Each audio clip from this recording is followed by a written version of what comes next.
Thank you all for being here. Over the past week, more than a dozen suspicious packages have been sent through the United States Postal Service to a media outlet, a Hollywood actor, and at least 7 high-ranking current and former political leaders in the Democratic Party. This is utterly unacceptable.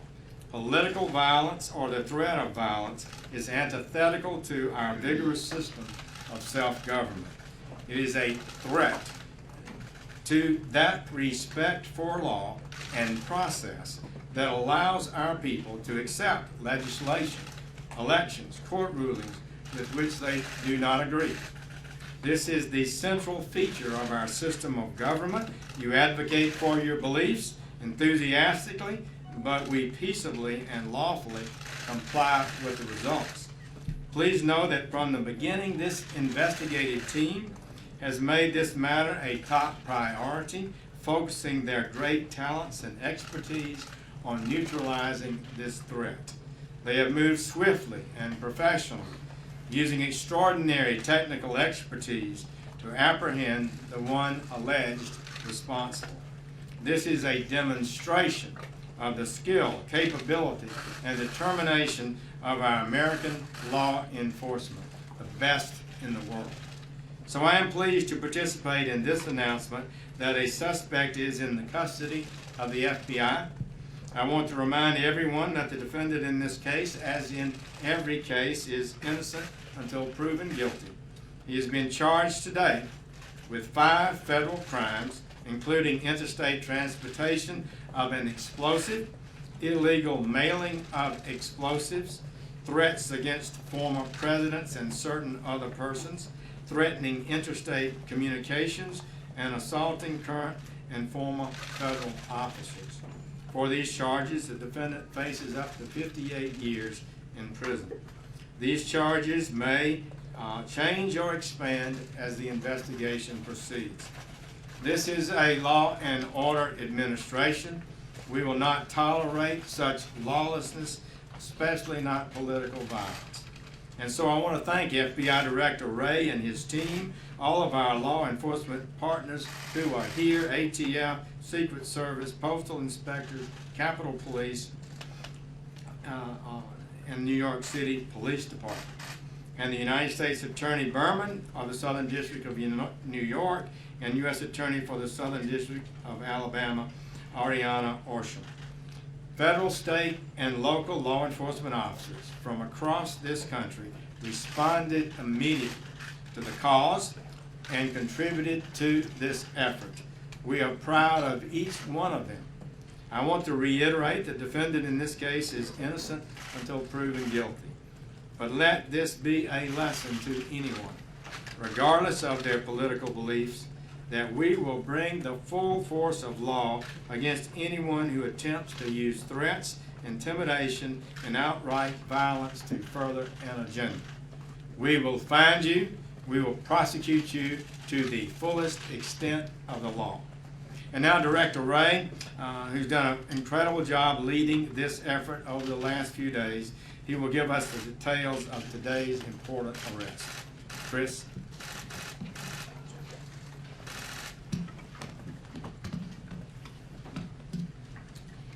As the Attorney General has confirmed, we have arrested Cesar Sayoc in connection with this investigation. As our investigation is still ongoing, I may not be able to answer questions about his background or about his motive. What I can say is that this was a nationwide investigation of enormous scope and of the greatest importance. Our investigation ranged from New York to Delaware, to Maryland, to the District of Columbia, to Florida, to California.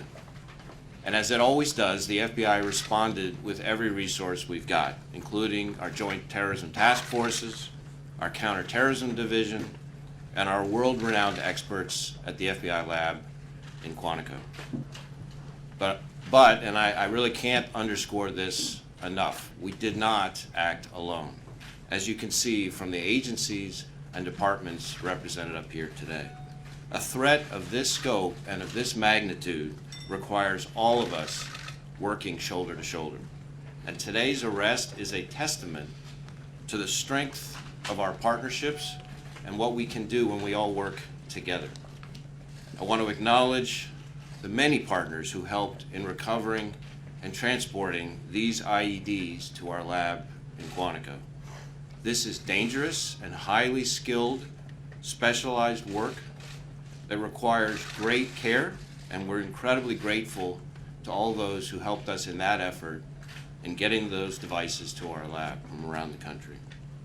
We can confirm that 13 IEDs were sent to various individuals across the country. Each device consisted of roughly 6 inches of PVC pipe, a small clock, a battery, some wiring, and what is known as energetic material, which is essentially potential explosives and material that give off heat and energy through a reaction to heat, shock, or friction. Though we're still analyzing the devices in our laboratory, these are not hoax devices. I want to focus for a moment on the amazing work of our folks at the FBI lab. Based on their initial analysis, they uncovered a latent fingerprint from one of the envelopes containing an IED that had been sent to Congresswoman Maxine Waters. We have confirmed this fingerprint is that of Cesar Sayoc. There is also a possible DNA connection between samples collected from pieces of 2 different IEDs mailed in separate envelopes and a sample previously collected from Sayoc in connection with an earlier arrest down in Florida. This is phenomenal work with the greatest pressure under an incredibly tight time frame.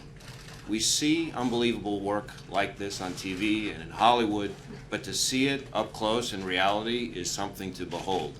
And we are so proud of our team at the lab for their work in keeping people safe and helping us to find the individual responsible. Late last night, we also turned to our partners in the Florida Department of Law Enforcement for confirmation of this DNA connection, and we want to thank them in particular for their very quick work. I also want to thank the men and women of the FBI's Counterterrorism Division who remain on high alert every from harm and who move quickly and efficiently into action every single time. Today's arrest doesn't mean we're all out of the woods. There may be other packages in transit now and other packages on. We need the help of everyone out there, every citizen, everyone in law enforcement, everyone we've got to help with this investigation in the days to come. If you've got any information, please call us on our tip line at 1-800-CALL-FBI or our email line tips.fbi.gov. No piece of information is too small. Every tip could be the one that leads to something very important. And of course, if you see something suspicious activity, please call your local authorities. We need all hands on deck. We need to stay vigilant. Finally, I want to thank our partners. Too many to name from across the country because we cannot do this work alone. Everyone up here today understands that, and we take that to heart every single day as we do the hard work together of protecting 325 million Americans. Now I'd like to turn the podium over to Commissioner O'Neill from the NYPD.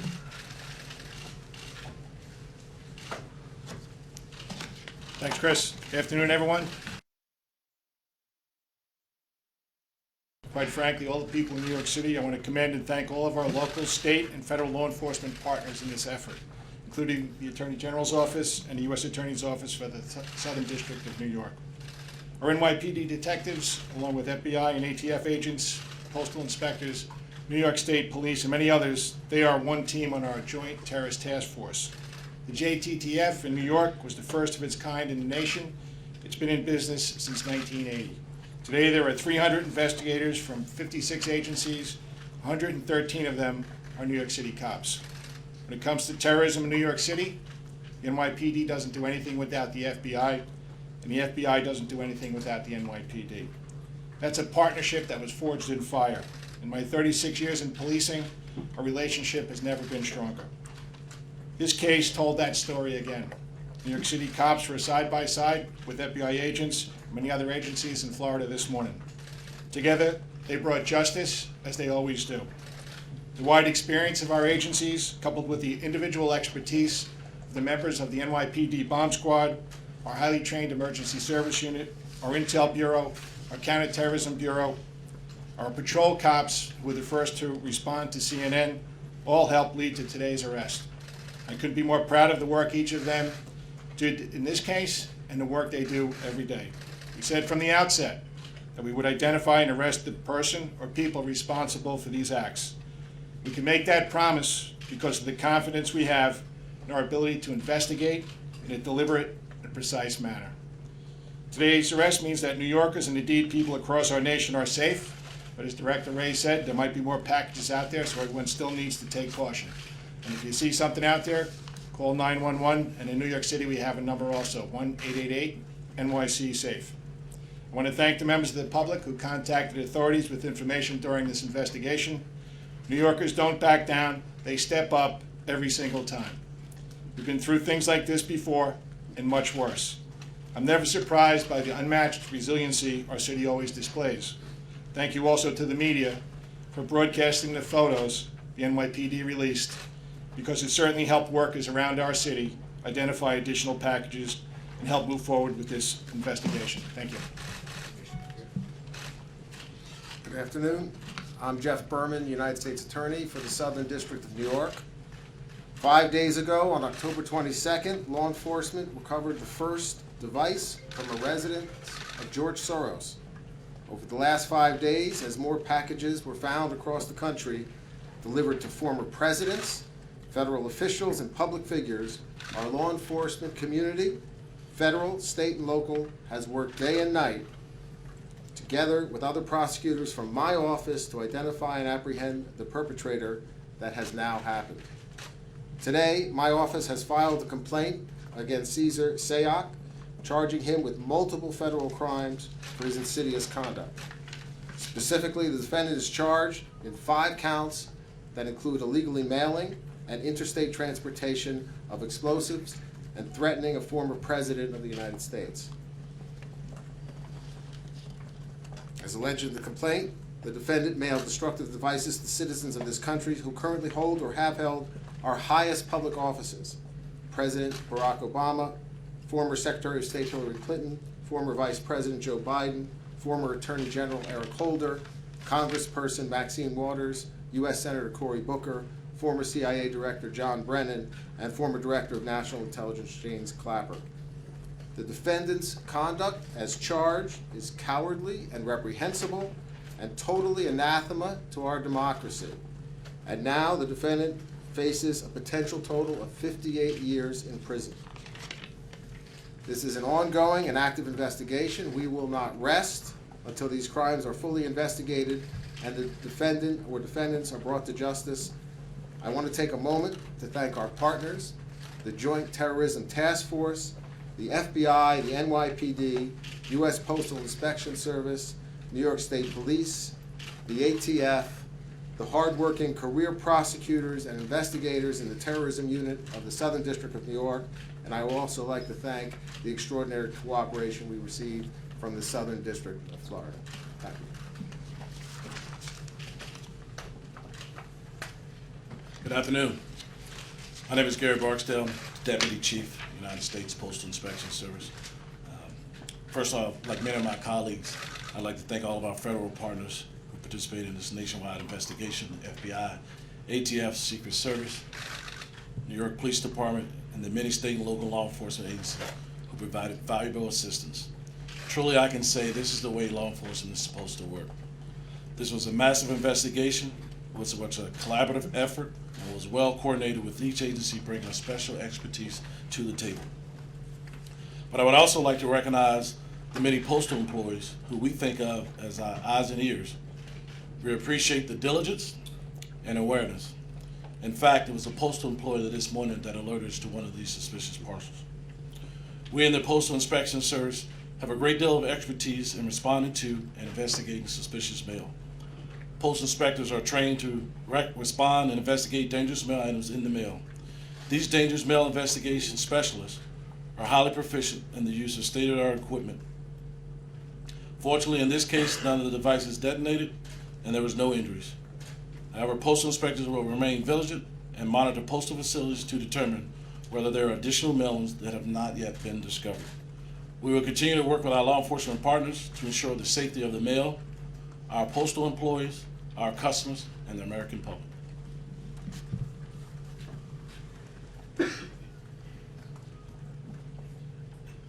Good afternoon, Tex Ellis, the Secret Service Director. Just as the other speakers have emphasized, I just want to comment on the importance of cooperation here. We were in the forefront of this with receiving early packages on Tuesday and Wednesday, and fully engaged with the Joint Terrorism Task Force and other federal partners. I just want to acknowledge the great work done by the FBI, ATF, the Postal Service and inspectors, New York City Police, Capitol Police, and then the different states involved, New York, Florida, California, Delaware, Maryland, and even the District of Columbia. So, and I also want to spend just a few minutes to emphasize how seriously the Secret Service takes these threats, how important it is to provide protection to our protectees, including former presidents and the current president and vice president, and just thank our agents and officers and analysts who not only investigate cyber and financial crime, but provide world-class protection to our protectees. I think they've done outstanding work here. I would just also remark that since Tuesday, along with Director Ray, this has been our #1 focus of the agency, is to find the perpetrators of these incidents and to bring them to justice. Thank you. With that, we'll take a few questions. Keith? Mr. Ray, can you tell us along the lines of how fast this moved, when did you or folks isolate the fingerprint? So each of the devices was being brought through what are called total containment vehicles to our lab, and they were coming kind of seriatim. And we received some of them. The first two that we received were the devices that were sent to former President Obama and the DC package that was sent to Congresswoman Waters. And so the analysis began on that, I think yesterday, and we were starting to receive information over the course of the last 24, 36 hours. So it was found yesterday. I don't know the exact time, but that's ballpark. Here. Question for Director Ray and Attorney General Sessions. Can you describe your reaction to when you got word that there was a latent fingerprint that might lead you to a suspect? And also, could you give us a sense of why the devices may not have exploded? So what was the second part of the question? Any sense of why the devices did not explode? So on the first part, my reaction to hearing that we had a possible match just validated my unbelievable faith and confidence in the men and women of law enforcement, and in particular of the FBI lab. There's a reason why the FBI's lab is known as one of the very best in the world, and the folks who work there are extraordinary. And once I knew that they had a print, I was pretty confident that we'd be able to find the right person. As far as the devices themselves, it's important to say, as is in the complaint, that even if the devices, and we're still trying to determine whether or not they were functional, as they say, so we're doing all kinds of analysis on that to make a definitive determination, but they did contain energetic material, which, if subjected to the right combination of heat or shock or friction, could be dangerous to the public, and the public should treat any device like that as important. Yeah. Attorney General Sessions, could you tell us plainly, why was he targeting Democrats? I don't know, other than what you might normally expect. He may have been appears to be a partisan, but that would be determined by the facts as the case goes forward, and I'm not able to comment on that. Is he cooperating? We're not going to be discussing where the investigation stands at this time. I'm just curious what role you think the rhetoric in the political arena might have played in this, and is that giving you more work? We're focused not on the talk, but on the work of the men and women of law enforcement here, and the work that was done over the last week is something that should make every American proud and grateful, and it's too early at this stage for us to be discussing motivation in this particular case. But just to follow up, are you concerned that nasty political rhetoric might motivate someone who's predisposed to violence to act out? We're concerned about people committing acts of violence under any motivation. Kevin? Director, do you believe that he's the only one involved in this campaign? And you continue to make reference to other devices that might be out there. Do you have any sense of how many that are still in the stream? So, as I said at the outset, and I think the Attorney General said as well, this is very much an active and ongoing investigation.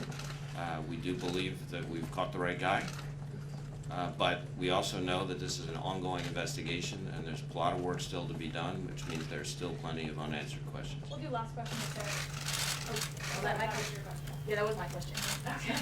Matt? When did you first brief President Trump on having a suspect in custody? And if you could say what was his reaction? I'm not going to get into our discussions with the President. I will say that I received a very nice congratulatory call from the President shortly before heading over here and saw his remarks that he made at the White House. And I think he, like every American, is and should be proud of the unbelievable work that was done not just by the FBI, but by all of our law enforcement partners across multiple states in this. I think Commissioner O'Neill said it well. The partnerships that exist in the law enforcement profession right now in this country are extraordinary, are better than they've ever been, and it's exactly what the doctor ordered for this country at this time. Thank you so much. Director, on which package did the DNA sample come from?